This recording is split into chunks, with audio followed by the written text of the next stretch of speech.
Longest retirement I had, that's the second time around. I'm very jealous. 2 retirements already. My weird hobby will be running something called TEDx KL.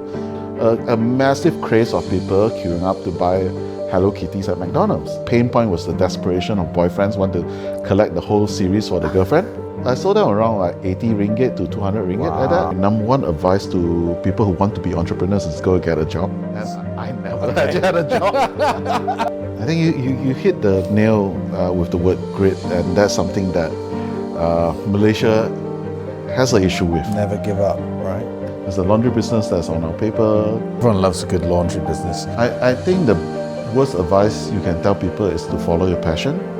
I think the best advice you can just follow opportunities. The cool piece of advice you would give them to kind of close off our session today. I will still say get a job.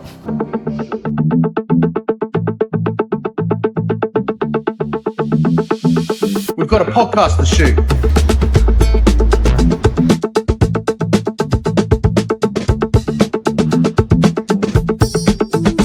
Where's the camera? All right, Daniel. Hello. Tell us what you do. This is a very complicated thing. Thanks a lot for having me, Ben. I think at the moment in time, I just came out of a 6-year-long retirement. Longest retirement I had, that's the second time around so far. I'm very jealous. 2 retirements already. Now the first one I tried, it lasted 1 month and then I got busy again. So I'm quite proud of myself over that. I currently run a couple of things. Mainly business-wise, I run an M&A advisory. We call it Guy Street. Our goal is to basically look at more traditional business and help them to have a liquidity event, essentially. The other part of what we do is we run a community of about 200,000 entrepreneurs. So almost 250,000 entrepreneurs, business owner, entrepreneurs, established entrepreneurs, and it was a quite interesting, vibrant community. So that was something I took back control in 2019, like that. And on the side, most people have weird hobbies. My weird hobby will be running something called TEDx KL, which I've been involved in since I think about 14 years or so. That is a weird hobby. Yeah, it's a weird. It's a weird hobby. I don't. Yeah. TEDx KL. I think I read online that it's the second largest chapter outside of the US. Or am I that wrong? I think the peak we hit, we had we were, I think, second or third, basically. The largest we've been was about 5,000 participants. In South America, I think it's about 10,000 people. Like we were struggling to figure out like what other venue can we hit. But then the larger we went, it sort of missing something from the main event. Okay. Yeah. Okay. And I mean, you're a serial entrepreneur. I think you're a pretty significant figure in Southeast Asia, well, especially in Malaysia, to have built such a ginormous community. Maybe you could share the origin story of even starting the Malaysian entrepreneurs community. Like, why did you do it? What kind of gap did you see or need did you fill? And perhaps what are some of the struggles you had in actually like building a community? I think it was a couple of things. As I was going through my retirement, I was like trying to figure out one of the reason I was sick. So I fell ill, and at the same time I wanted to find something to occupy my time. Okay. So there were a few. You're telling me it was boredom? It was mostly boredom. I think that's always a big motivator for me. Yeah. So we had a Facebook group that was entrepreneur related. That was about 8,000 of our members back then, and it was filled with spam. We actually hand over to one of our former business partner to Ryan. He left it abandoned. I'm like, you know what? Let me just take that out because the business is not doing anything with it. Let's take that out. Let's see what we can do. It was also another thing actually because there was a few other entrepreneur community, and I just told them, hey, look, you know what, you can, this is the blueprint, you know, how you can actually scale faster, build a larger, more impactful community. No one wanted to listen to me. So I was like, you know what, let me just do it. Okay. Yeah. It's like boredom. You didn't feel like the other community was really active enough, and it's like we can do better. Yeah.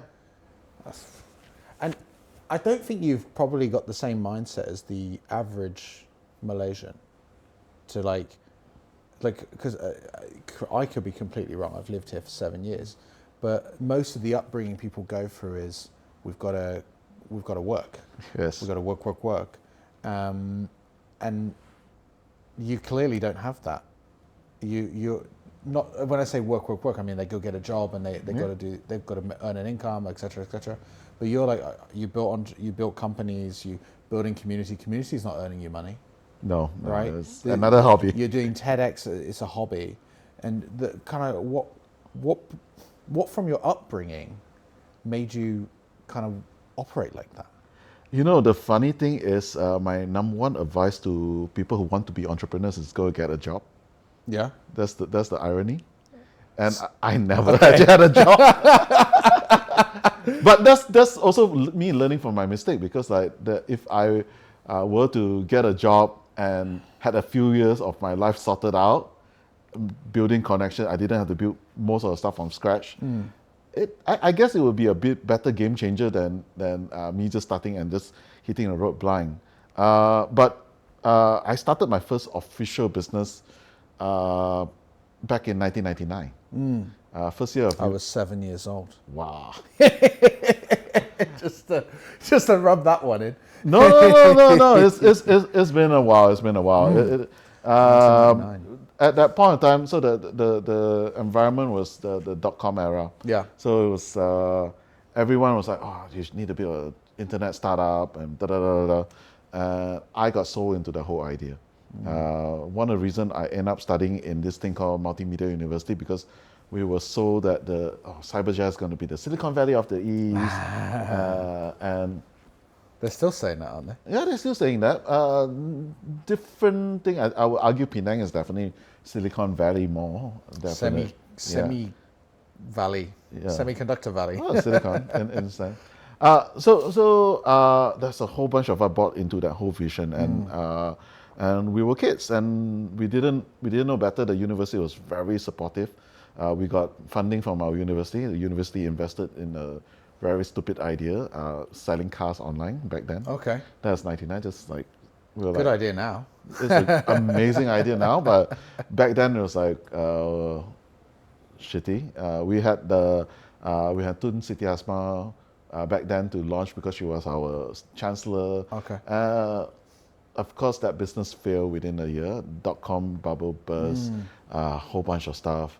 But I was like, I still believe in the idea of building a technology business, and I think what else I was looking to. This is more of a hindsight thing. When I was looking back, why didn't I end up like choosing a job or something like that? It's like I think if that's the 99 was my first official business. Yeah, I've been doing like weird business ventures back in high school. Oh, okay. Yeah. Talk to me about that. So one of the things that I'm semi not proud about is I stay in Malacca, and we could receive Singapore channel. So there's no well, I won't say there's no internet. There's no internet TV. You can't receive Singapore channel. But you had the satellite dish. No, not even satellite dish. The you have to have the massive long antenna. Yeah. And I was watching the Singapore news, and there was a massive craze of people queuing up to buy Hello Kitties at McDonald's. And I know it was going to happen in Malaysia like a couple of weeks later and so on. So I'm like, what if I just buy a bunch of it? Okay. And then I end up, there's five, I think the set comes in 5. My cost, including the meal, is about 15 ringgit. The cat is like 9.90, and Wait, you tell me including the meal? Did you just go to every McDonald's and buy? No, so the funny thing is, I had a good relationship with the McDonald in the local mall that I hang out with. Okay, like the manager or the manager actually. Okay. Yeah. Did you eat a lot of McDonald's then? No, I organized a lot I organized a lot of events for my club actually, and we order a lot of How McDonald's. old So were you back then? 15, 16. What club? I ran a computer club. Okay, Yeah, right. that was a geeky computer club. Okay. But it was a. I didn't even know. I think we know we were very profitable, but I never understand the concept of profit, and we spent everything. Of course, of course. So end up buying a lot of that, and at the time was IRC and forums, like bulletin boards and so Yeah, on. yeah, yeah. So there's 5 cats, and then I found the pain point was the desperation of boyfriends want to collect the whole series for the girlfriend. So I sold them around like 80 ringgit to 200 ringgit like that. Wow. And that is in like 1990 something. 5. 5. Wow. Yeah. So 80 to 200 ringgit back then is No, it's a lot of money. a lot of money. Yeah.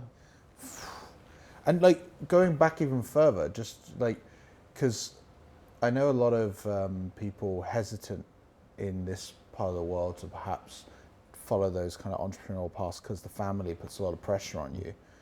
It's very different from my upbringing, for example, like follow your dreams that Yeah. we have back in the West. But did you have like really supportive family that were like, No. they pissed off? I think I learned how to manage them. Okay. It was, when you're younger, you always have curfew, come back by 8, Yeah, yeah, yeah. Before dark or something. Yeah, before dark or whatever. I managed to negotiate it up to the point. Okay. And to a point, I think my parents got a bit numb. It's like, yeah, Daniel's going to do whatever it is. He's. Where did you think the negotiation skills come from? Did you pick anything up? Were your parents very good negotiators? Oh, I have What no did they idea do? I have no idea how that happened actually. In fact, the funny thing I would like to, I used to be, I think like maybe when I was like 13, 14, I was very, very, I have stage fright, I can't stand up and speak and etc. I do not know where the negotiation skill is. Just like, okay, I know I want to stay up late. I know this can get me to stay up late. Build that trust. Uh, yeah, You just kind of you wanted something and you were going to talk your way into getting it. yeah, I got it. And how were they when you started? Like you're in university, 1999. You're like, I'm going to start this company, and they've obviously, I don't know if did they pay for your university? No, they didn't. But supportive? they because I was still in university, so it was a still very isolated incident. For them, it's like they have no idea what's going on. Okay, they didn't even know you had. Yeah, I'm not getting a job. I'm starting this company. yeah. Okay. How did that work? I usually will keep a lot of stuff under the wraps until, like for example, TEDx. Yeah. For example, my parents didn't know until they saw in the newspaper. Someone told them, it's like, oh, your son is there. I was like, oh yeah. You didn't tell them, and then their friend said, your son's in the newspaper. Did you Yeah, know something that? like that. It's mostly that kind of thing. Okay. It's not that I don't want to tell them, but sometimes I do not know how to explain to them. Oh, yeah, I'm running. Like TEDx is this weird thing. It's like, oh, there's a whole license Yeah. thing, and there's like this event. If you do not know, then I will be like. Do you think that would create conflict if you tried to explain what you wanted to do, and they'd be just like, huh? And so rather than try to explain, just like rather than go through that, Yeah, I'm just do just going to it. crack on, Yeah. ask for forgiveness rather than permission, Yeah, yeah. so to speak. Pretty much. Okay. I think that's like a lot of entrepreneurs who have done great things, not even necessarily great things, but they've built great businesses or good companies. They don't ask permission. Do you feel like that, you just got that from early days, you just negotiated and realized that it's just easier? I feel like there's always a path of least resistance. Yeah. And what's the path of what can you live with, and what can you get away with? Once you find that balance, it's like quite good to actually just get stuff done over it. Yeah. Wow, it's interesting, because not everybody has that path. I mean, I know that a lot of Malaysian entrepreneurs who started off young, their family typically perhaps were entrepreneurs themselves, had small businesses, Yeah. or like family-run companies, and you hear a lot of like second or third generation takeover, and they're more supportive. But parents who perhaps weren't entrepreneurial, are more like you have to be you got to get a job. You've got to be a doctor, an engineer, or whatever the role is. So it's good that your parents allowed you to win, allowed you to negotiate. I do not know how that happened, honestly. You're obviously I'm very grateful, to be honest. you're a but yeah. man with good words, and obviously your good words during your period of boredom brought a lot of people together, and you created this community of 250,000 people, either entrepreneurs or aspiring entrepreneurs. When you first started you were like, right, I'm going to build this community. When did you feel like you kind of you realized that this is bigger than you expected? Did you ever think it felt like it just got bigger than you expected it to be? Did you expect it to be 250,000 people? I wasn't really thinking about like hitting this number in any case. I think what I was more interested to look at is like, if there's any successful entrepreneurs that come out from this, and the group has created an impact from that. That was just my thesis. And you've got some success stories that you're most proud of? It was quite a fair bit, and usually it catch me by surprise. Yeah. Like a whole bunch of people just messaging me. It's like, I learned this because I was in the group and stuff like that. I'm like, I didn't even know you were in the group. Yeah. Yeah. Wow. And obviously being a part of this group, founding it, kind of growing it, and being active in it, do you feel like perhaps being deeply involved in community has impacted how you ran your companies and your startups and made your investment choices over the years? I think there's a sense of actually appreciation of what people do. Running a community is not easy. Everyone has a sucky job before, like you're either a waiter or we've all had to pay our dues. Yeah, and I feel like running a community is like one of those jobs. Yeah. Seems a bit more glamorized, but it's really, really sucky. Okay, why is it so sucky to you? No, because a lot of times like people in community have the expectation like, oh, you're there to just approve the post. You're there to just the value we do is just to let them approve stuff. Yeah. Yeah. But what I learned to appreciate is to find people who are genuinely there to support the other community. And I find like those are some of the people that I generally have the best collaboration with, basically. Okay. Yeah. My people who are inspired Yeah. into just, they want to be a part of the community, they want to be a part of something that's bigger than themselves, so to speak. But do you think through your interactions with people within the community, you would have learned from other people, talked to people. Do you feel like that might have, again, influenced how you perhaps run your businesses, but businesses you thought about investing in or getting involved in? Do you think like that had an influence at all? Yeah, it does. Definitely. There's a much more people first orientation over this, basically, whether the people is your direct staff, your partners, or etc. I think because your company is essentially a small community in any sense. Group of people. Yeah, and how you treat your staff is ultimately a reflection of how you're going to treat your business, and ultimately how you're going to treat everyone else, basically. Yeah. Wow. Okay, that's a very good insight. I think some people they hire people to just go do the job. They don't think about it's a community. It's an interesting perspective. I think that that's something that I've been like the businesses. Okay, like my ex staff still hangs out with me. Wow. Yeah. Yeah. That's a good sign. I'm like, I wasn't expecting that.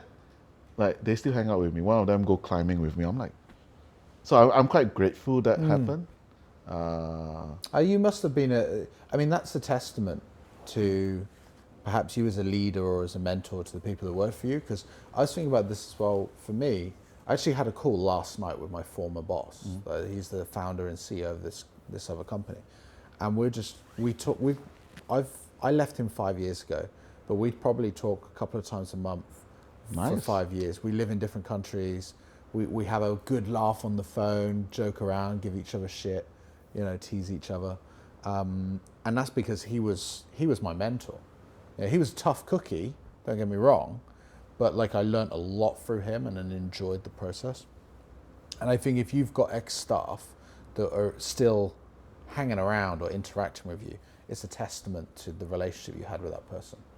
Yeah. And maybe that you being focused on a lot of community-driven activities probably helped make you enjoy that process even more of just working with your people, being with people.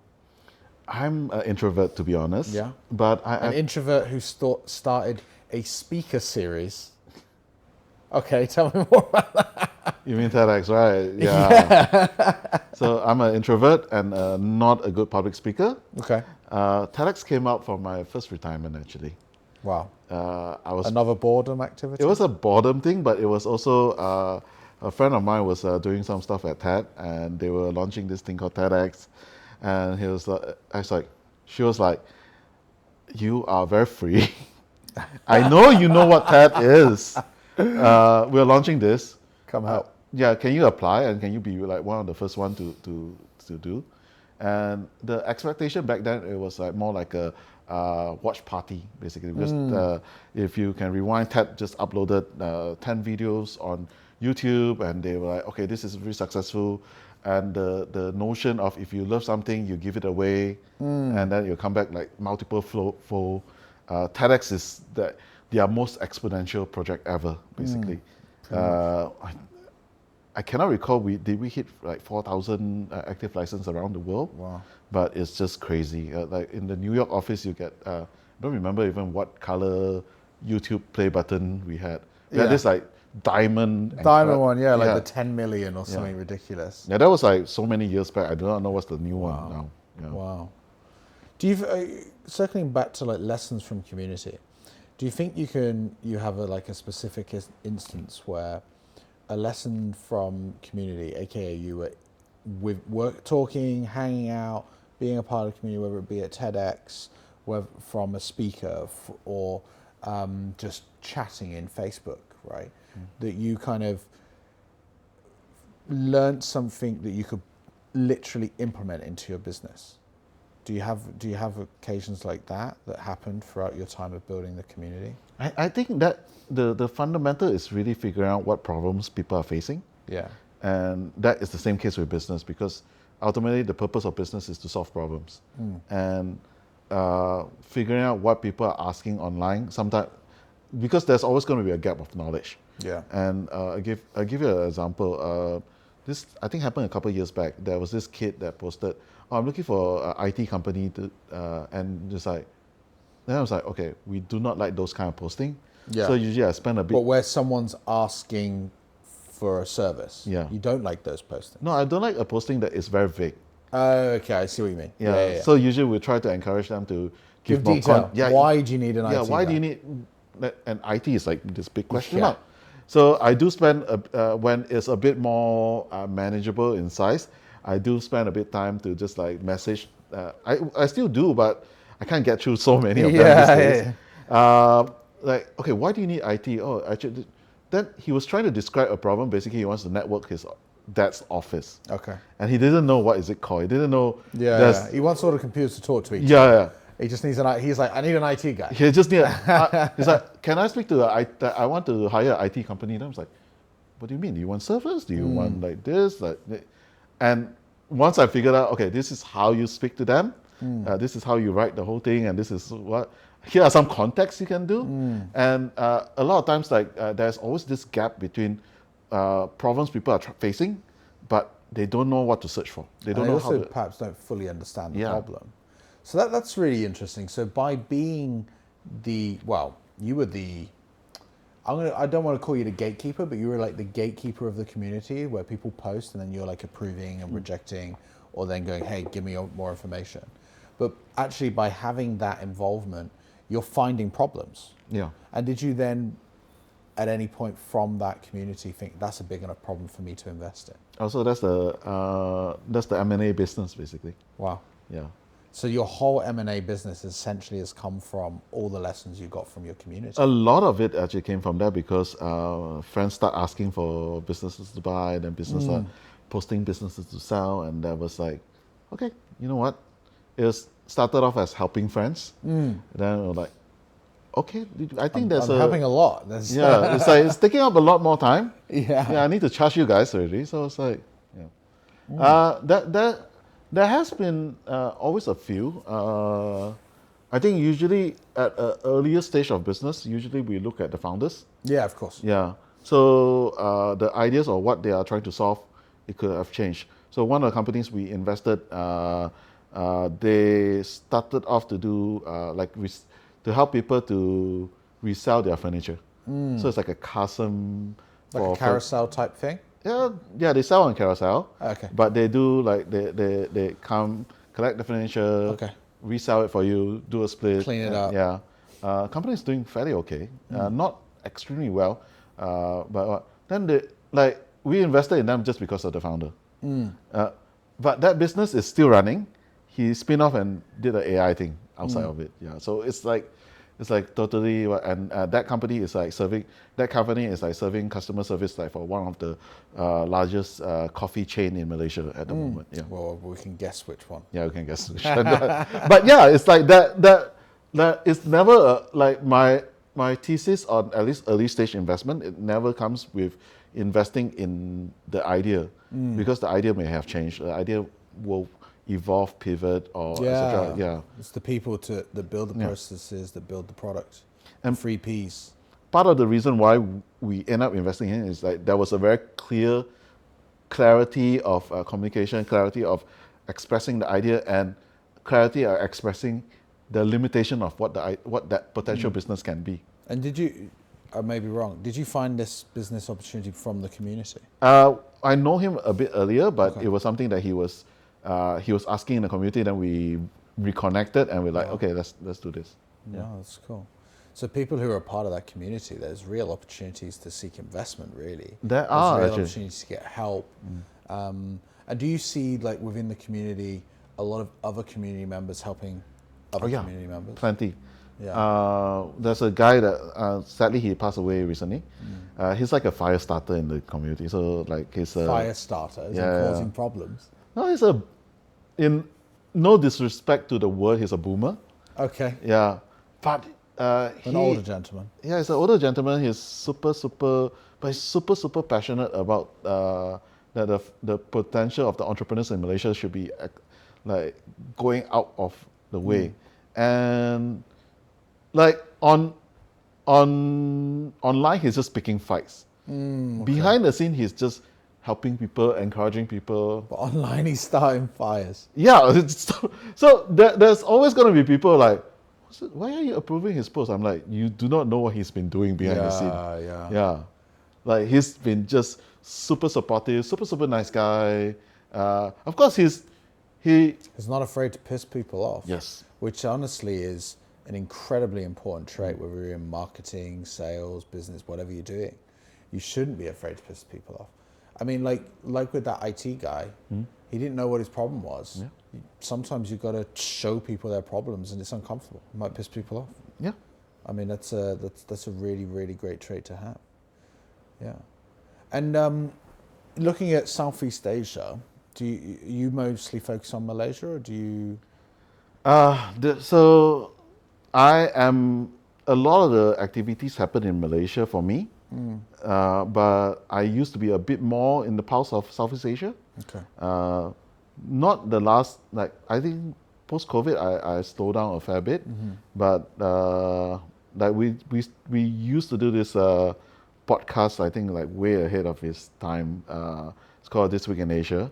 Okay. We talk about tech news. So we had the folks from like E27, Daily Social, Tech in Asia, Tech Source in Thailand, and we're just talking about tech news and etc.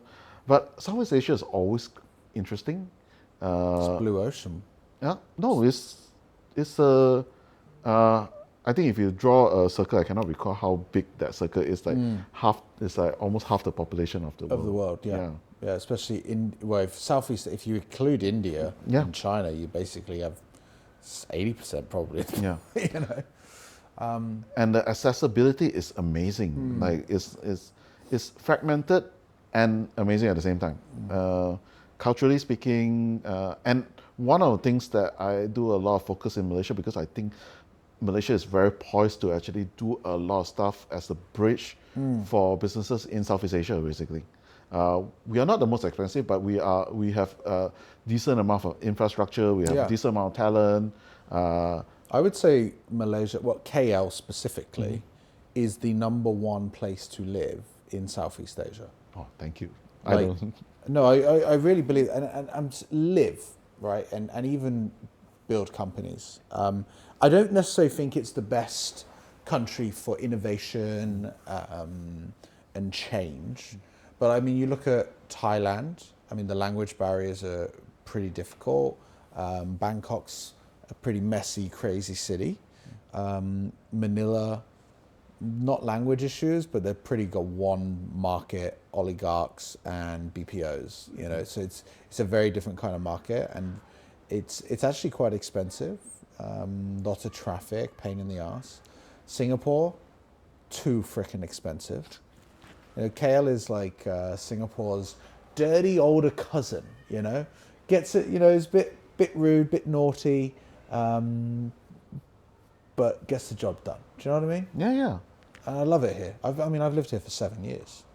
That's one of the things I don't live anywhere else. That's one of the driving factor for the community that I run, because I really believe in the potential of the entrepreneurs in Malaysia.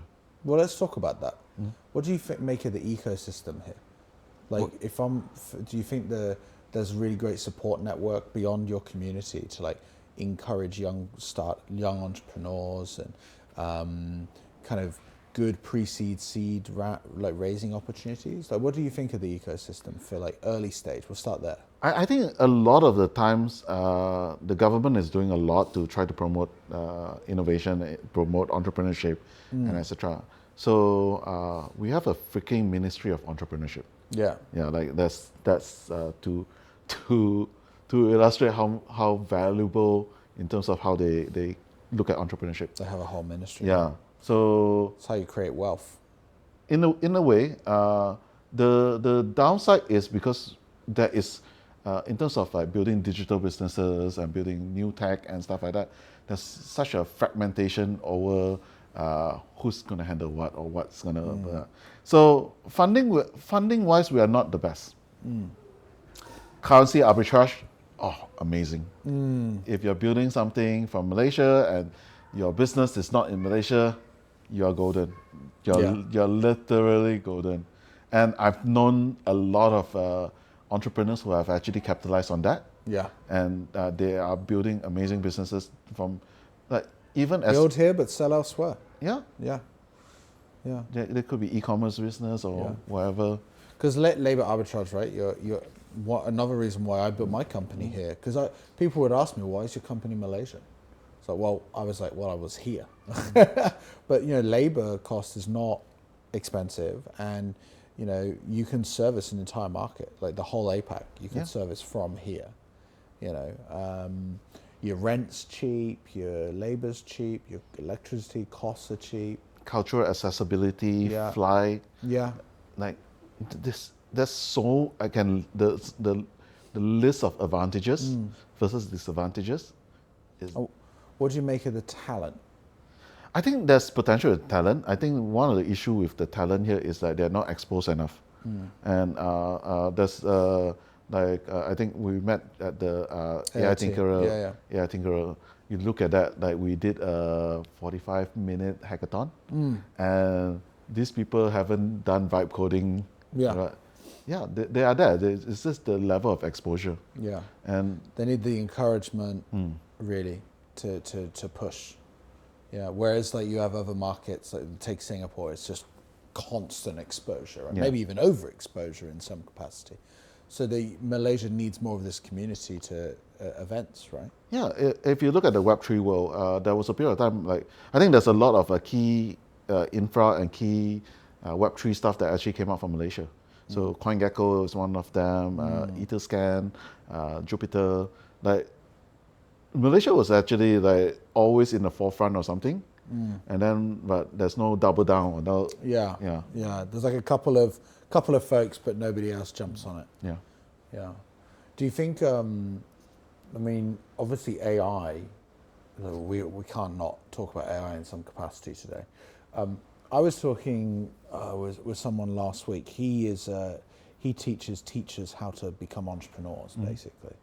And I was talking about how the barrier of entry for entrepreneurship is at its lowest ever point.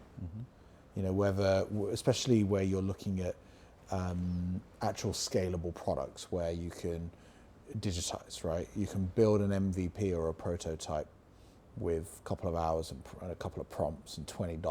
You know what I mean? Whereas before, like, I remember I've had tech ideas in the past and I couldn't do nothing. I remember back in the day, I couldn't even build a website.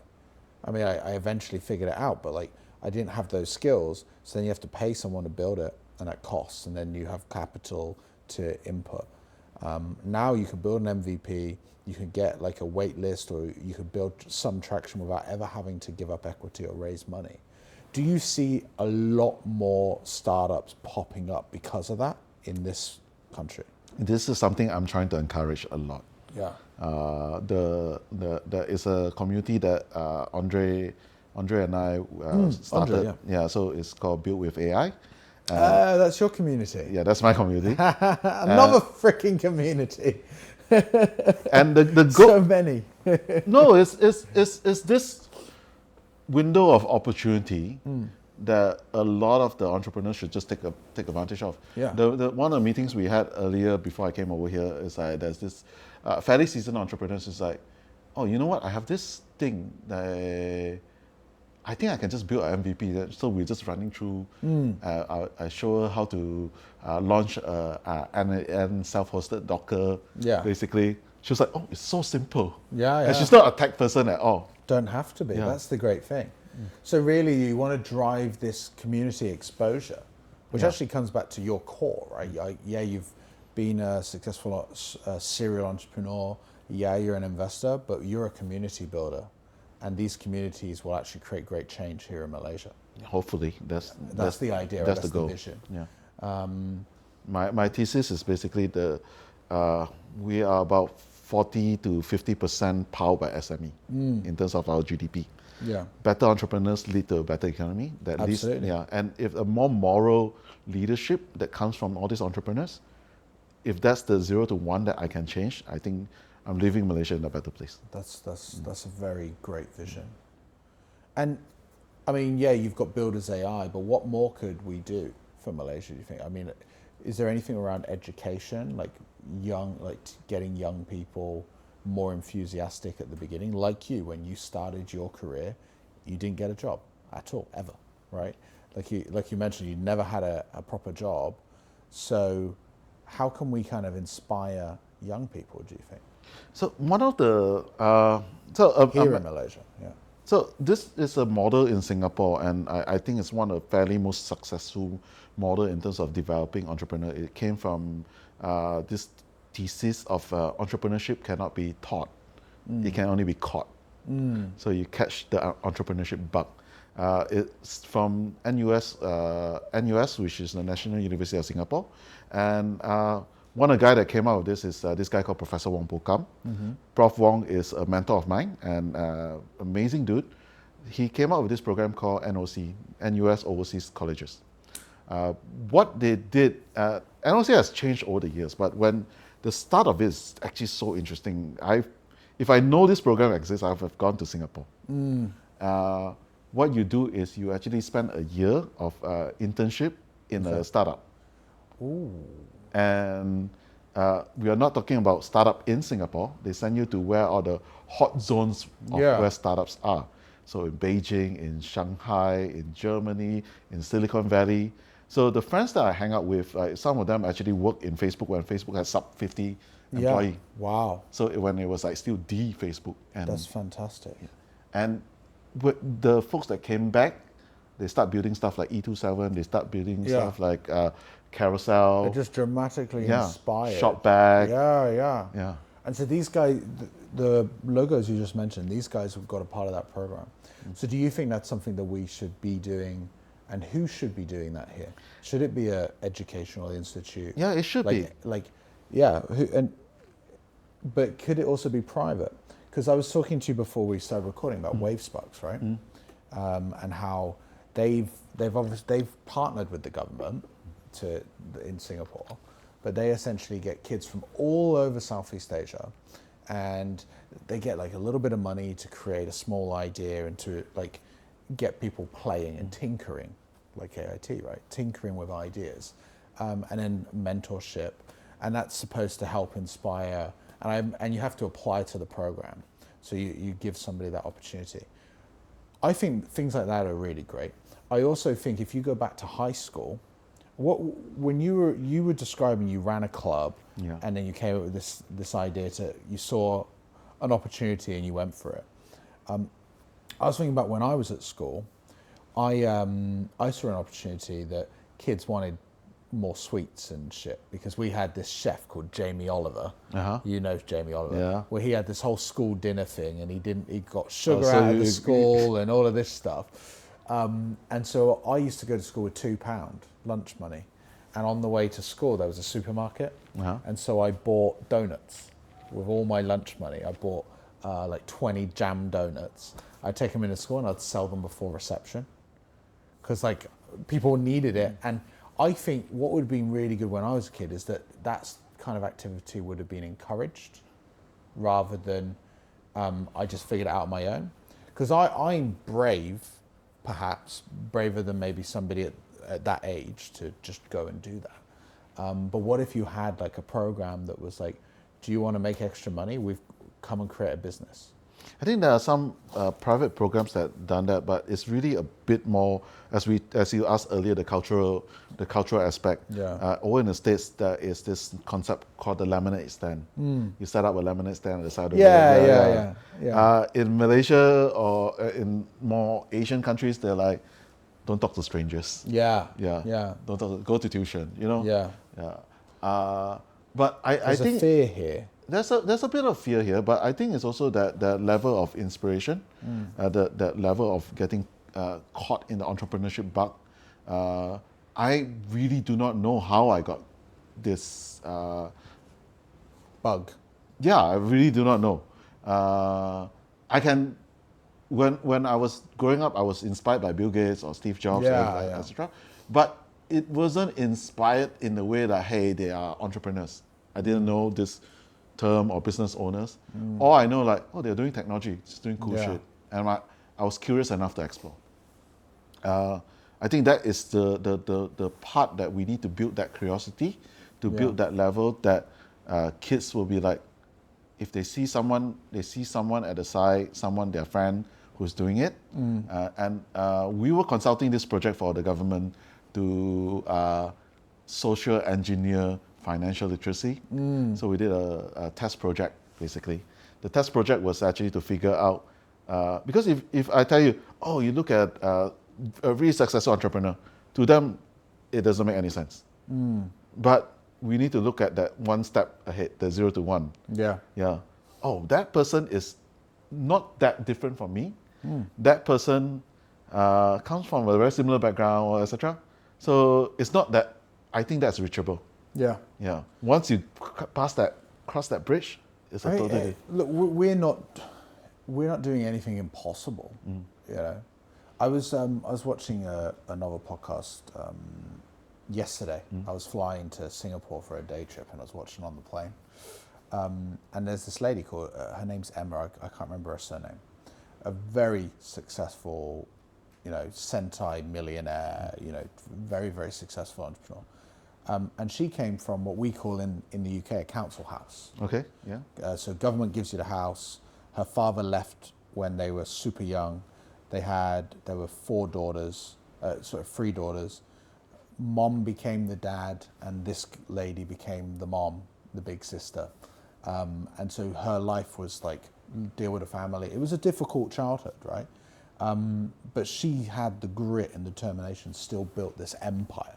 She didn't have a good education. She didn't go to school. She left school at 15.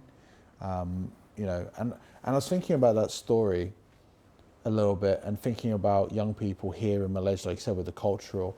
How do we instill like that drive and hunger and even grit into grassroots? Like giving, like that would be really great, I feel, for young Malaysians to be given the opportunity for grit. And I was thinking back to her story, where most people would have not necessarily given up, but they probably just get a job to make ends meet. She went and did everything but that. She just was like, I want a better life. And I wonder how you can inspire more people here to just go after a better life, regardless of their economical background. You know what I mean? I think you hit the nail with the word grit, and that's something that Malaysia has an issue with. Never give up, right? Yeah. So we are not a poor country. No. Not the richest, but we're not poor. Yeah. We're very comfortable. In the middle. Yeah. Super comfortable. Comfort's never good. Yeah. And that is a big problem, basically. Yeah. Because we don't have the mobilization of capitals like, oh yeah, we're rich enough, we can throw money. Yeah. Like the Middle East or whatever. Yeah. But we also don't have that grit to build something from scratch. Like Yeah. I was reading through. You're not poor enough to have to fight, Yeah. and you're not rich enough to go, let's do anything. Yeah. So that is one of the big problems. If you look at the founding of Singapore Airlines, and also like Singapore Airlines, there's no bailout. That was promised by the government. If you fail, you fail. Yeah. That's a failed experiment. Yeah. Yeah. Our national airline in Malaysia, yeah, sure, fail, bailout. Whatever. Yeah. Fail, bailout. Fail, bailout. And Yeah. I think when you look at some people, they perform better without safety net. And we don't have that. We are. Well, when your back is up against the wall and you have no choice, then you have to take action. Yeah. I think I remember times in my days where I've got no money in the bank, like nothing, minus nothing, right? And you have no choice but to take action and do something about it, right? I think you're right. There's a lot of safety nets here, Yeah, that's especially young people, young career goers. You know, and I think that it's changed as well. Like think about when okay, we have different beginnings of career, but I started my career. I had to be in the office every day. I've got to listen. I've got to learn.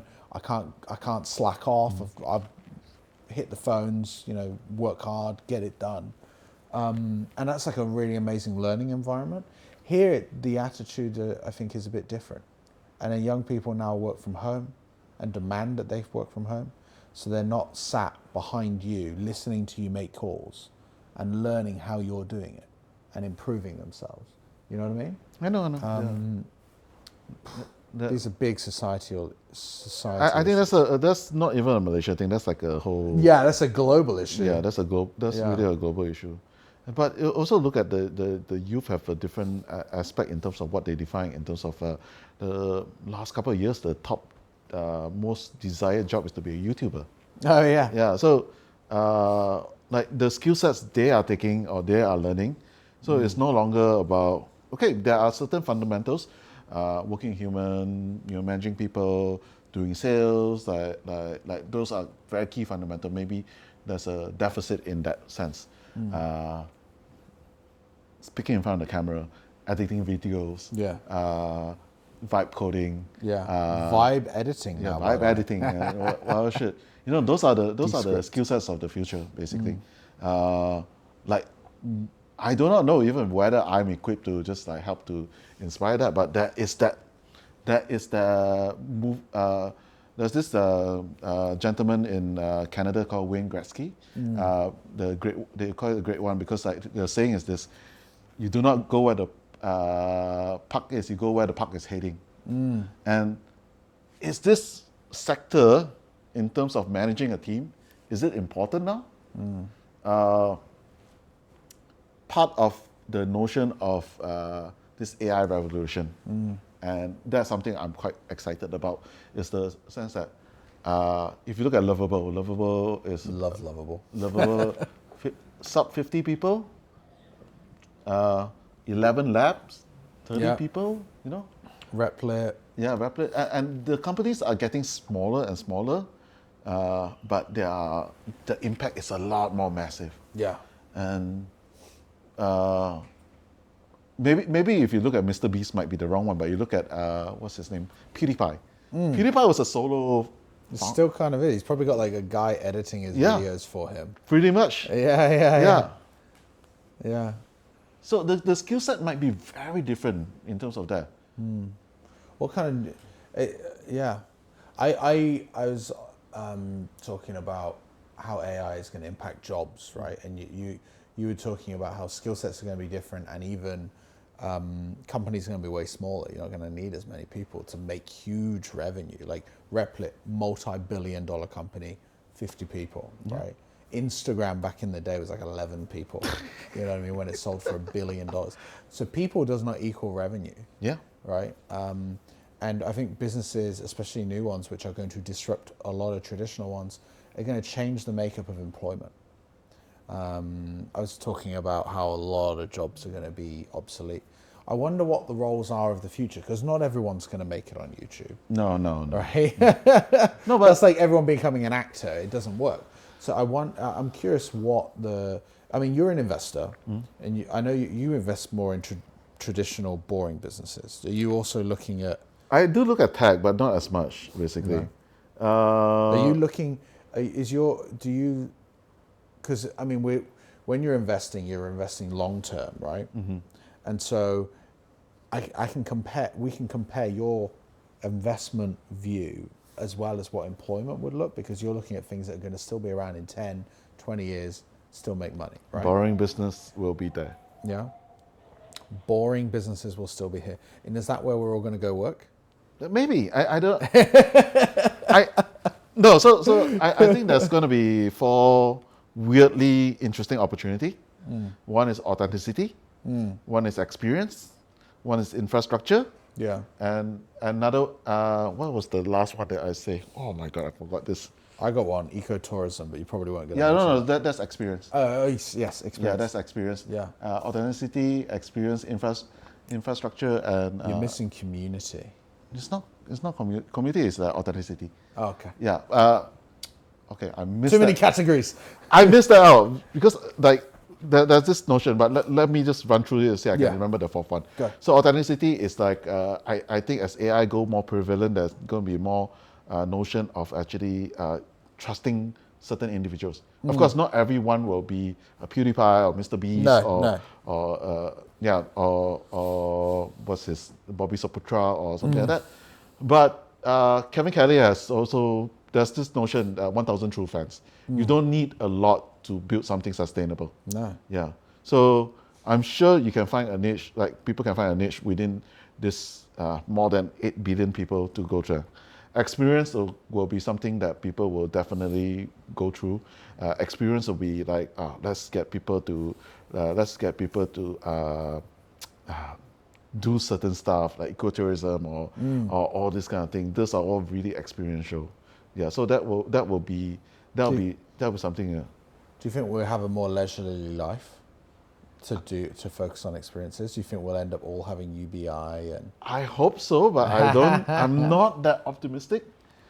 Yeah. Infra will be another big thing. Infra will be like instead of actually like NAN, for example, you need infra to host. Basically, I think like infrastructure business will be there. Basically, I cannot recall.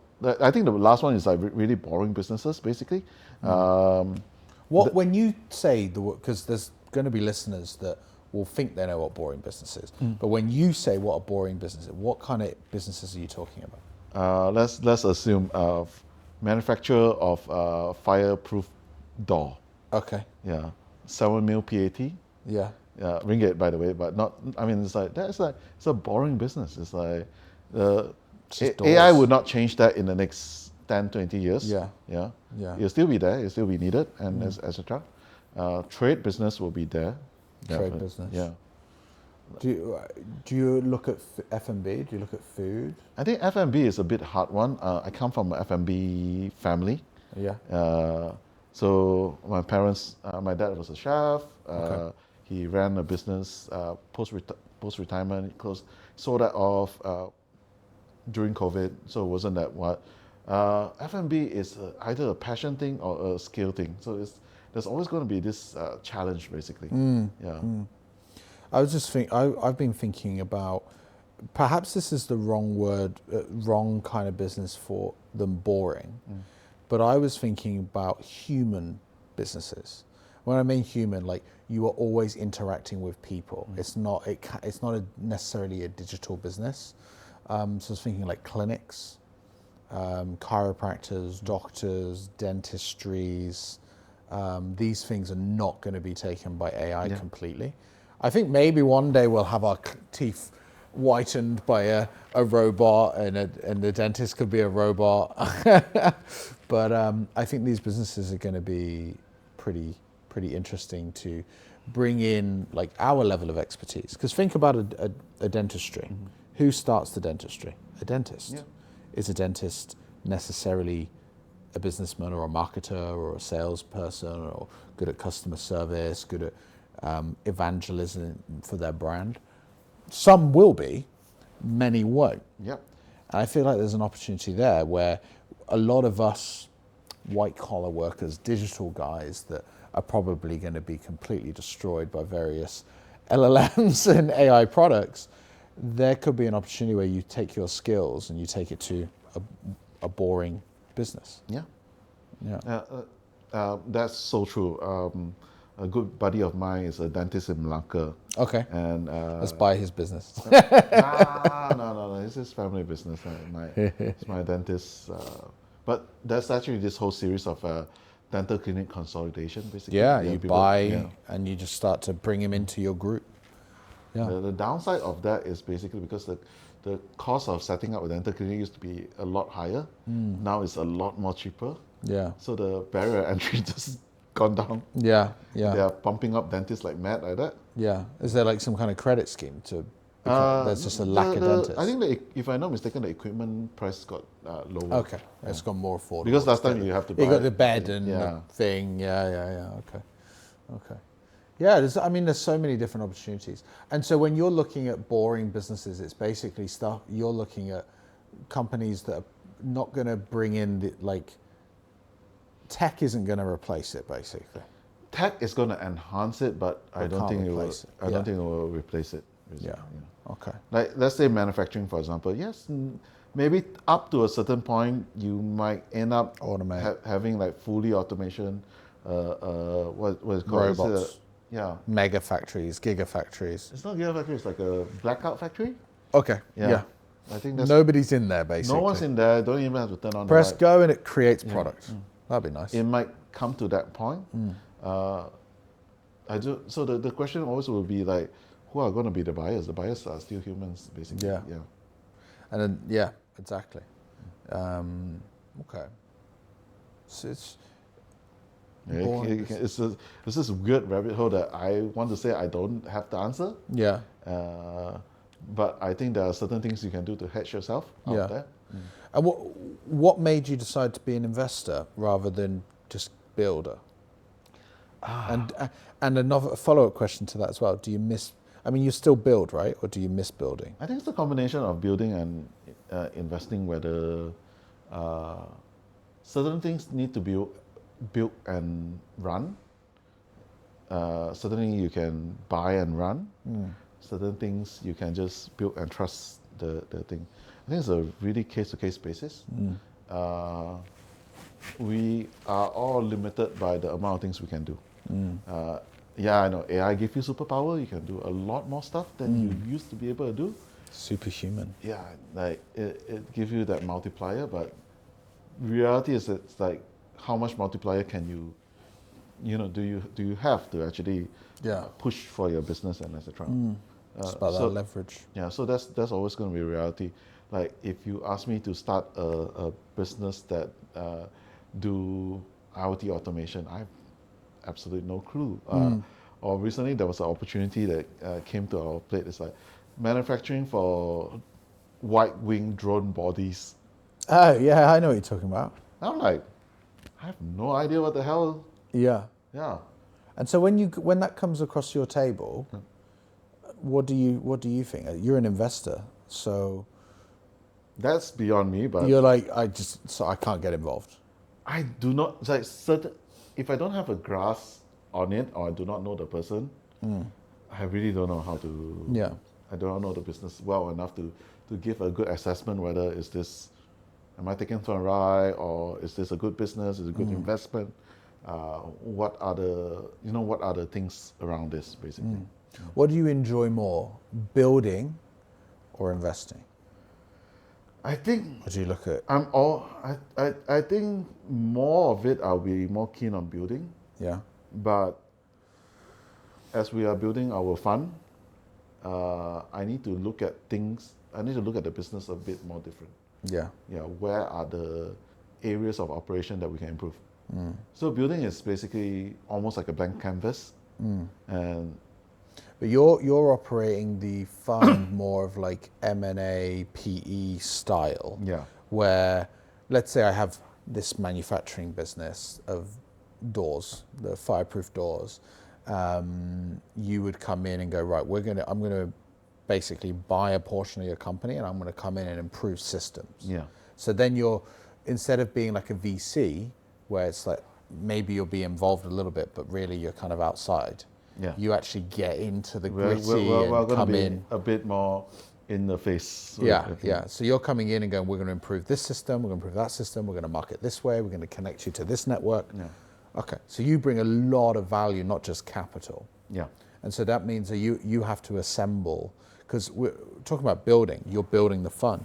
I imagine that means you have to assemble your team of A players who are going to be able to go into those businesses as you and change them and adapt and improve them, make them more profitable. At the moment, it's more of a syndicate.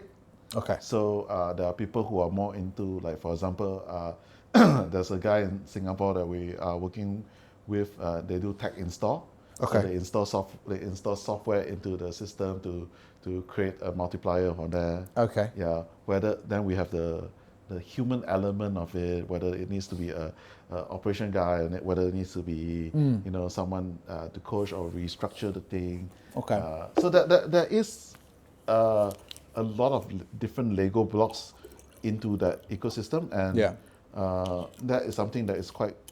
So the idea of having a fractionalized CEO, fractionalized CFO, or whatever, so we can actually plug and play different people to do different stuff. And when you say syndicate, these are, so instead of assembling a team like who work for you, you're assembling other perhaps people who are investing in the fund, but they're also active in. Yeah. All right, you've got the CFO experience, mate. So we're going to take over 10 of these companies, and you're going to be a fractional CFO across all the 10, and we're going to make them better. You're the tech guy. I want you to come in with software. Yeah. You're the ops guy. You're the HR. You're the people, and you bring in this syndicate of people that are not employees. They're like So they're your they're partners. contracted with the businesses themselves. Yeah, yeah. So wait, are they your partners within the fund, or you just go to them? Hey, I need you to. It depends on the relationship. They don't have to be a full partner in the fund, but they can just, if they are for example, if they are tier A operator. Yeah. Like that's a lot more value they can bring than just dry powder basically. Yeah. Exactly. That's quite interesting. I like that model. Yeah, it's we, like, one of the guys we did had this massive turnaround of this plant basically, and it's like, I'm looking for this type of business. Yeah. Yeah. Wow. And what are you seeing in terms of trends then? Where in boring business, where do you find most of your capital being invested? Where do you see like really Where are we great allocating our capital? Yeah, where do you see the greatest opportunity? I think that's the thesis we're still trying to struggle with the fund. Yeah. I don't have a good answer. No. There are some businesses that are very, very capital intensive, but damn good cash flow. So for example, construction equipment rental. Yeah, because a lot of contractors will need to rent, but you've got to put up a lot of capital to get the equipment. Yeah. You'll go to like Hilti and JCB and so there's also a depreciation or whatever, but it's like they're parked there, so you need to figure out a way to get them out or whatever. That makes fairly amount. But great cash flow. Yeah. Really good cash flow. There is trading businesses like FMCG, not FMCG, like raw materials. Okay. Yeah, will Still not. within the construction space? No, don't have to be construct like food, for example. So Okay. like maybe onions or Okay, yeah, really boring stuff. Like Boring produce. foods, produce, yeah. Like produce. Leaves. No, I'm serious. Like there's a deal that we know. It was like I told them the M&A manager. They were like, how the hell this is making so much money? Yeah.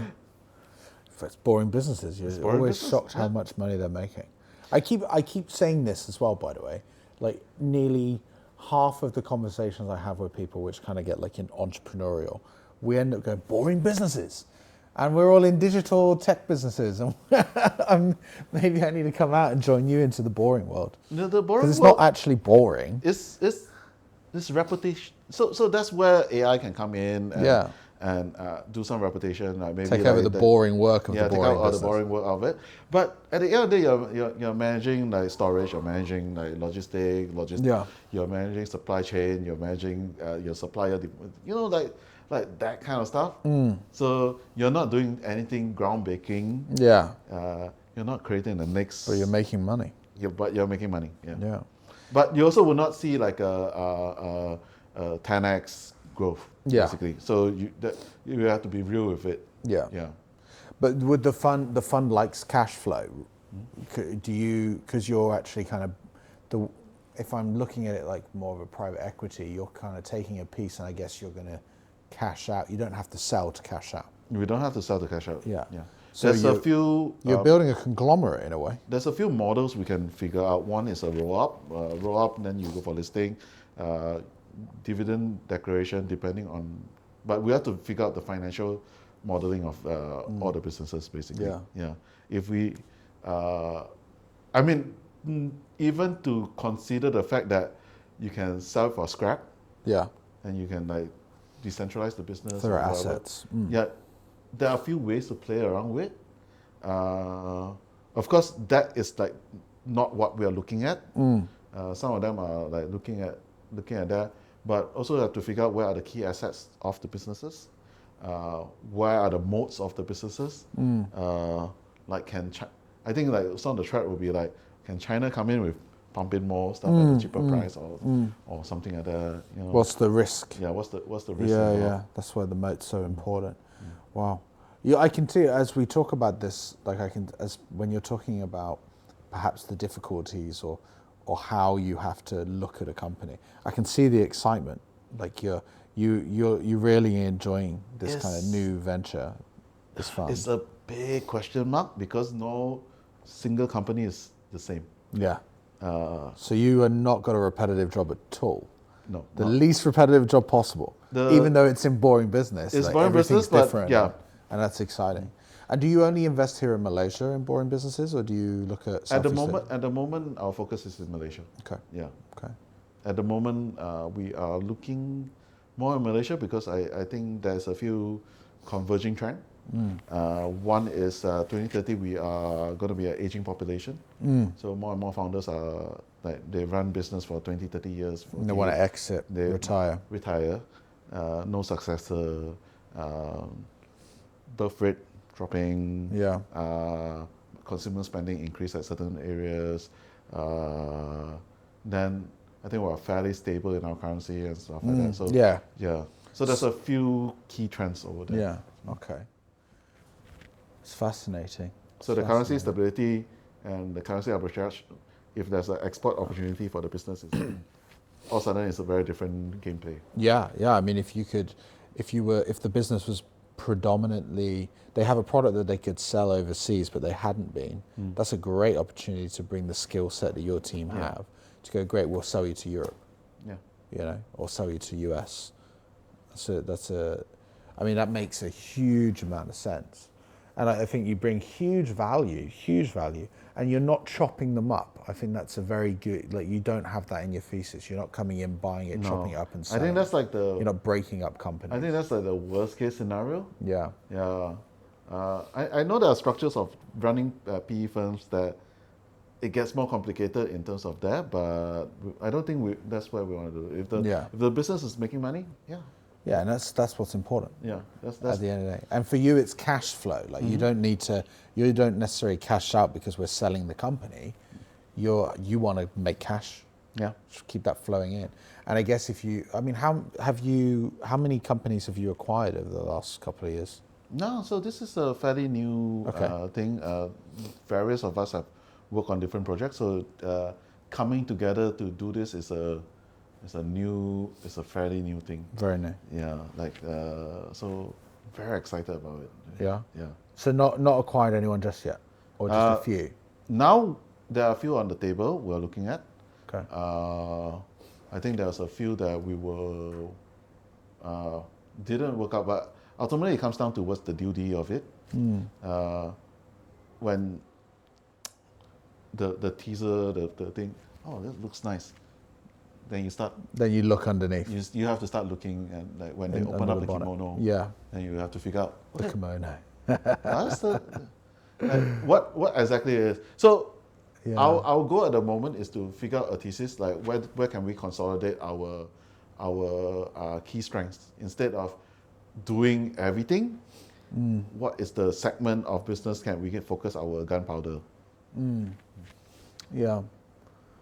So give you an example, in Singapore there's a company called Rainforest. Okay. They are primarily focused on Hopefully fulfilled by Amazon. Huh? No, Karen. Oh, they are just focusing on acquiring fulfilled by Amazon businesses. Oh, okay. Yeah. They acquire fulfillment businesses. No, FBA businesses. Not familiar. So Sorry. FBA is basically a brand owner. You sell it on Amazon. Oh, okay. Right. So I get you. If I'm this wine company here, I can sell it all on Amazon. Yeah. Okay. Yeah. So that's their key focus. In US, there's a software-based one called Tiny. They buy. Didn't Amazon do it as well though? Didn't they like just see what products were doing really well on Amazon and then build like their super cheap? Yeah, that's the flip side of it. Amazon will Yeah. screw you up by Yeah. that's just Amazon. Yeah. But Tiny Tiny will be buying more SaaS companies basically. Yeah. Okay. So we're working out like, okay, we have this group of people, we have this group of talent, and this group of this funding. What do we want to do? That we won't kill ourselves, and there's a mode to do that. Yeah. Like there's a laundry business that's on our paper. There's like Everyone loves a good laundry business. I have a friend of mine who he owns a couple of laundry businesses, like small little laundry. His whole strategy was put it next to a Mamac because people will hang around that area, but also the Mamac becomes security oh yeah. because you're right across the road from the Mamac. People can see if someone's stealing, so it's not real security, but it's like an element of security. It's a cash operator. Yeah. Sure. Yeah. Those And now it's all QR. now it's all yeah. I think that's like a 7 years ROI basically. He was saying for him he was making cash, and it pays for he doesn't have many, but it pays for his car. And he's like, yeah, it's great. But it's very little effort. And I like the idea of like sticking in front of Mamacs. It's one of those, and everyone wants to do vending machine businesses as well. No, don't get me wrong. It's actually quite okay. That was also in our thesis to buy over some actually. Yeah. Next to the Mamacs. No, just buying over the vending machine. Oh, the vending machines. Yeah. Have you heard of Venknology in Penang? No, I have not actually. They're trying to make fancy vending machines. Okay. Yeah, like where it's like a full screen and you're like touching the screen. You can have fancy food. You don't just have to. It's a bit more Japanese style. I mean, yes and no. You might work on some stuff. The one in Singapore, they just do orange juice. Yeah. I've had one from there, I think. It's like I've also had the robot coffee in the KLI airport once when I'm in a rush and I've had to go through the security bit so I can't have a good coffee and I'm like, fuck. You know the robot coffee? Yeah. It's not bad. I mean, it's not good. It's not bad. No, it's not good coffee. Actually, it's bad, but it does the job. Does the job. That's the objective. And I think there is a lot more of this kind of opportunities in terms of that. Yeah. So what we've been working on most of the time previously is just like brokering. So basically connecting buyers and sellers. Yeah. And now we're like, okay, we're going to be the buyer. No, it's like the deal is interesting. Companies making money. Every time the deal got ejected, it's just because of that there's no operator. Yeah. So let's build this syndicate. Let's build this fund. And then you operate them. Yeah. And that's a gap. You found a pain point within being that broker. You found a pain point, and now you're solving it. Yeah. And that's the whole point of getting. Yeah. That's the whole point. That's yeah. the whole point. Wow. So, do you think more people should get involved in boring businesses in Malaysia? Yeah. I mean, Like new entrepreneurs, regardless of age, they should get involved. I think the worst advice you can tell people is to follow your passion. I think the best advice you can just follow opportunities. So Follow the money. Yeah, like the money, but also the opportunity. But a lot of people will contradict what you just said. Yeah, Like following your passion in the sense that you'd enjoy what you do. it depends what kind of business you want to build. My partner has a how would I say? So there's this coffee, not even a chain, like a pop-up thing that we frequent. And I did a calculation at their peak. They were doing about 16K per month. Not bad. Not bad at all, but one scale. She enjoys it. Like she only works weekends. Oh, Yeah, and she makes 16K, yeah. and she just works a couple of days a week.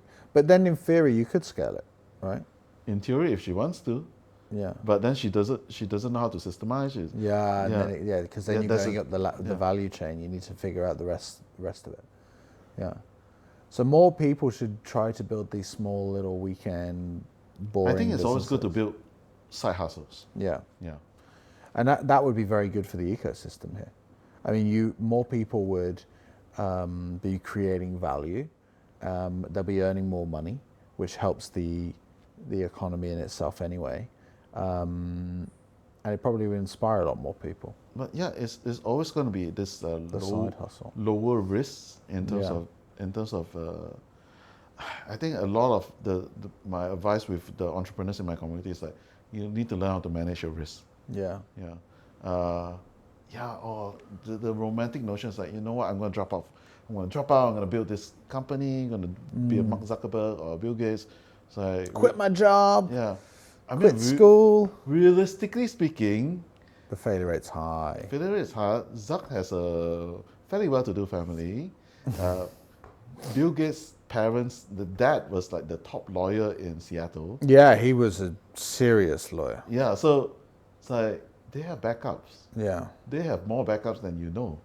Safety nets. Yeah, I know we Yeah. will talk about safety nets being a bad thing over there, but I mean, they're a good thing if you're from a rich family and you are inspired. Like, I mean, if you come from money, that's a very good, as long as you have been given maybe you've inspired to really go at something.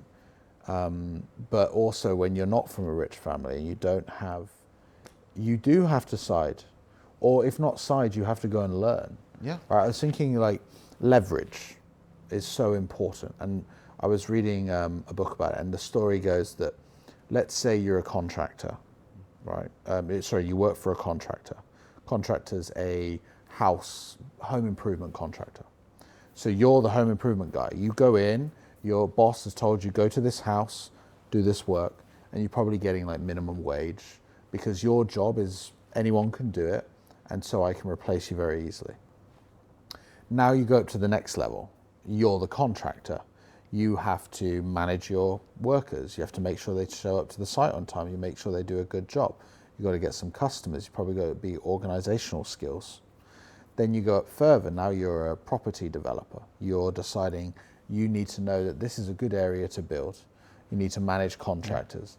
Then you can go to the large investment group where you're going, right, we're going to raise huge amounts of capital. We'll take a lot of risk, but we're going to build cyber giant, like size projects.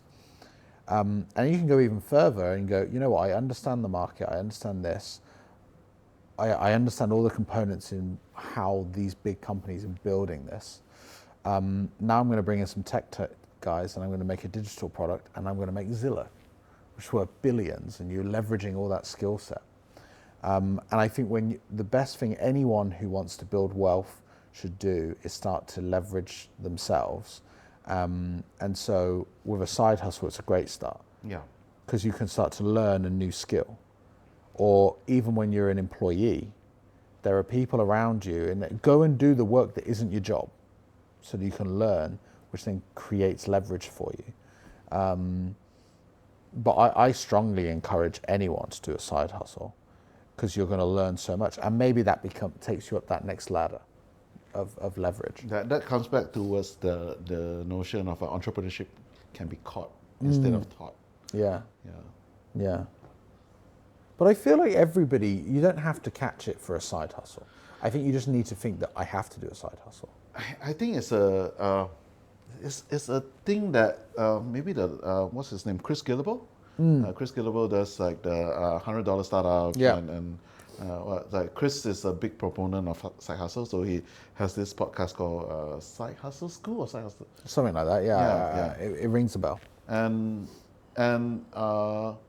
a lot of times, like, his format is just to give inspiration, like, oh, this is what this person did to make this amount. And sometimes it can be just easy to just do additional stuff. Definitely it's something that at least in your life you need to have a side hustle. Yeah. Yeah.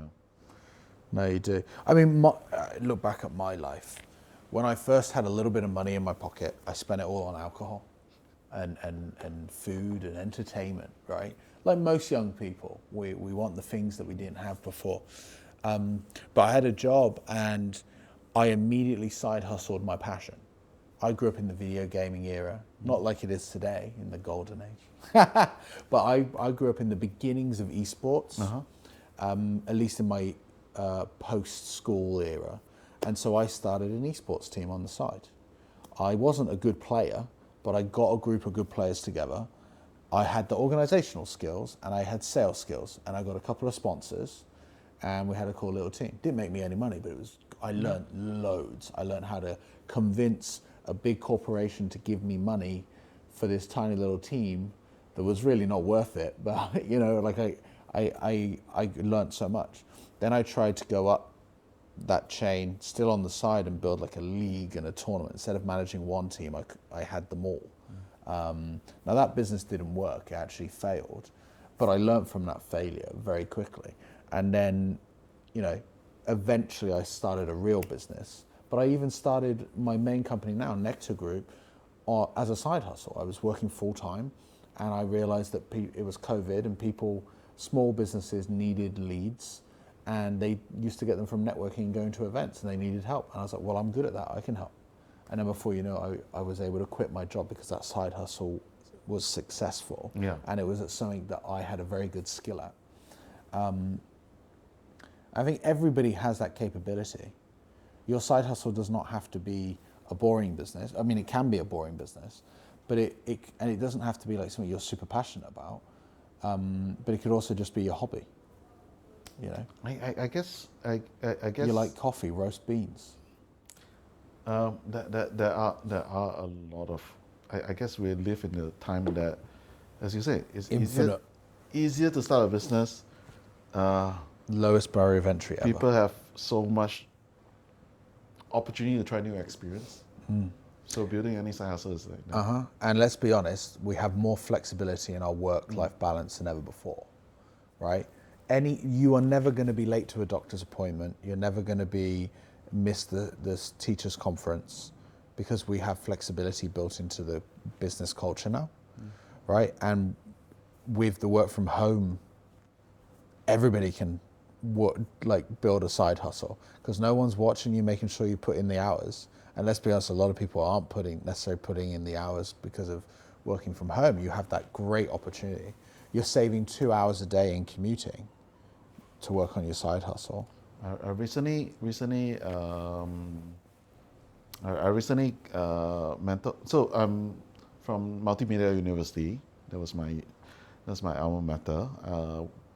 I'm their advisor for what they call EDC, Entrepreneurial Development Center. Oh, awesome. Yeah, so I'm their advisor for that. So I got a chance to mentor some of their students on and off. They wanted me to do a 1 day validation workshop. So I was like, screw you guys. I can teach everything in an hour. Wow, Then, nice. but the cool thing is the people they brought in Yeah. were students that had businesses already. They were doing side hustles. They were doing, one of them was doing like a hair tonic. Such random businesses out there, aren't there? Yeah. One girl was doing some knitting thing. Wow. Another one wants to do like a bus app or something like that. Okay, like find your bus. Not finding a bus. It's like more like in Malaysia, you got the school bus to go to school, so it's like a school bus tracking. Okay. Like a school bus tracking thing. So because the bus uncles do not know how to market themselves. So Yeah. Yeah. Then I was like, oh man. Like Grab for buses. No, these young people have great ideas. It would be great though, like you've got that, but how do we take that and not have just the guys who are building stuff, but the people who aren't or haven't considered it, and like get them exposed to this? Yeah. I think, I don't have any social media. I just have LinkedIn for work. But I do love podcasts. And so I learn a lot from entrepreneurs and other founders, and I find all that stuff very inspiring and interesting. How do we like take some of those kids and put them in front of the other kids? That I think would really inspire the younger people who haven't caught the bug. In a way. Seeing your peers doing something makes you think, actually, I wouldn't even think of doing like a hair tonic. Yeah, right? But then you get like this, if that girl stood up in front of her class and said, I'm doing a hair tonic thing, there might be another girl or another guy who are thinking, and they might not think hair tonic, but they might think something else that they had thought before, but they didn't think that they could do it. And then they see their peer doing it, they're like, maybe I could do it. And that might help people catch the bug. And so schools should, if anyone is doing anything entrepreneurial, they should be shouting about it. That's one of the good thing about MMU. They try to do it as much as they can. I think they have entrepreneur fairs and stuff like that, and so on. But I think the proper way to do it is you have to have a Trojan horse and disguise it as something else. I do not know what that is yet. You don't know what the Trojan horse is. Yeah, no. So part of the reason, like for the financial literacy thing, our Trojan horse was basically the ustad in the mosque. He was our Trojan horse. Yeah. And the question to us wasn't about are you saving money or what. It was just asking how like if you're running a small business, are you making money? How do you know you're making money? It's just that two questions. Yeah. Yeah. Because a lot of the small traders, they didn't have accounting.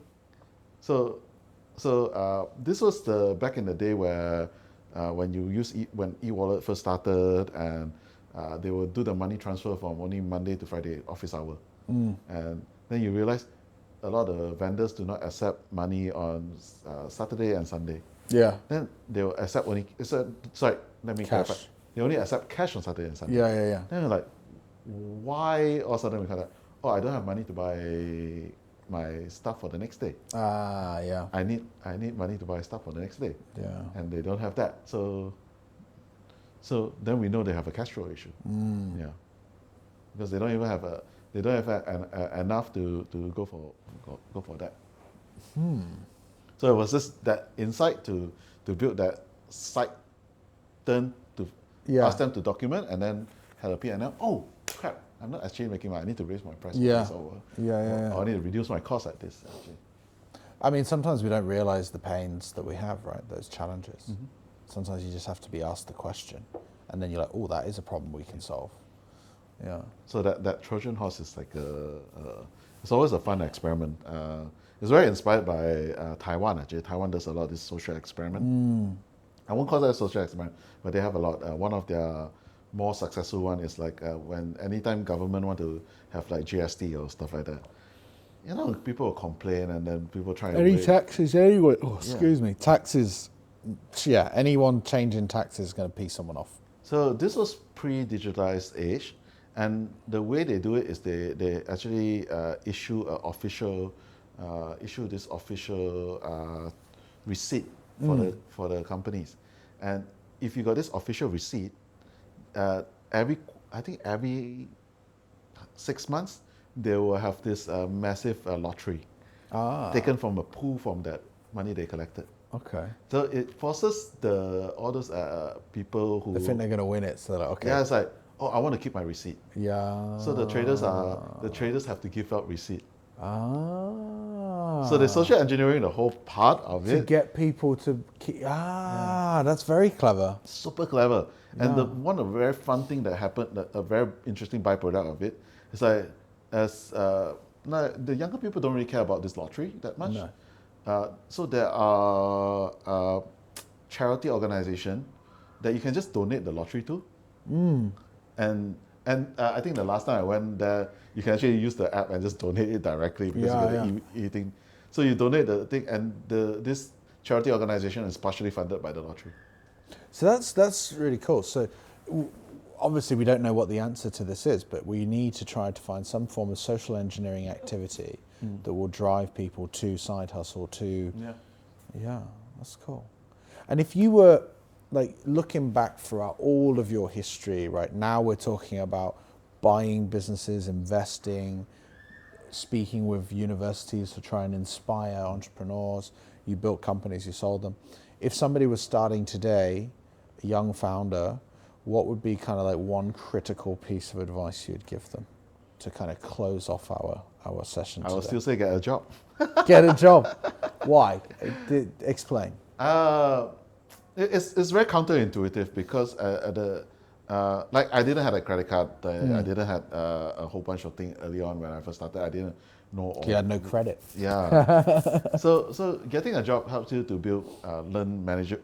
You're learning at other people's expenses. Yes. Yeah, you're learning how to manage people, like what you mentioned, like following, do sales, how do you what systems, even as minute as that. But as you're doing the job, always have an eye on curiosity. Always take it as a learning opportunity. Where Not a job that you don't like, but like I'm here to learn. Yeah. Actually, that's something I did in the early days. I wasn't like you. I just went and started a job. I wish I had business. not, yeah. But my first job was in a fun fair, Huh? operating rides. My second job was in a supermarket, and I was the butcher. And then I talked to the customers when I'm slicing their meat, you know. And I learned so much just from those two experiences that I then took to the next job, and then the next job, which ended up like the job that I stuck at ended up being sales, and how I interacted with all the customers at various different before I was even doing sales. Yeah. All those lessons made me great at selling. You know, I mean, I already had it built into me, but it honed those skills. I couldn't agree more. Same with like that story I was telling you of that lady Emma, who's now like worth hundreds of millions of dollars. Her first job, she's like listening to her boss on the phone, writing notes of what she said, how she said that, so that she can do it. You know, you learn from being around and working for other people, for sure. You know, the funny thing is, as we move into the AI age, as much as we will be... We'll have less of that.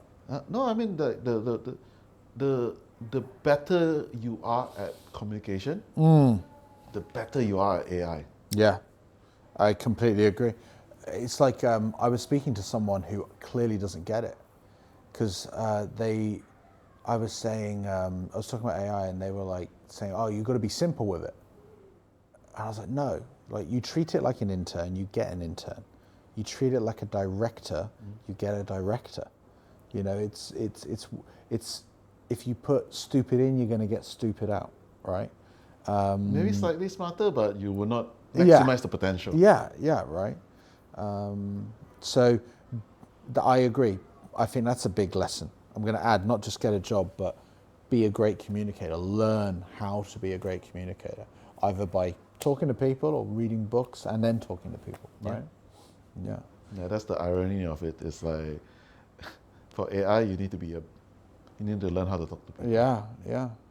I mean, I think in anything in life, you have to be a good communicator. You want anything. Sales is everything.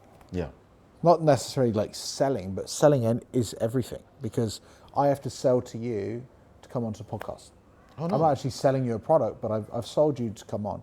You sell to your kids to go to the thing that they need to go to. Sales is everything. Communicating is everything. There's a lot of founders that come to me and say like, why my business is not funded, or how come I can't get a business partner? Where can I find a business partner? And they all think it's like, oh, I just want to post and then get a business partner. You can't even convince the next person to join you in this vision of yours. Yeah. You're How are you not going to there get yet. an investor? Yeah, you're not there. Yeah. Yet. You can't convince someone to give you any money to buy the product. Yeah, all of it. Yeah. Daniel, thank you so much for coming No problem. on. Thanks for having me, man. Yeah. Really appreciate that.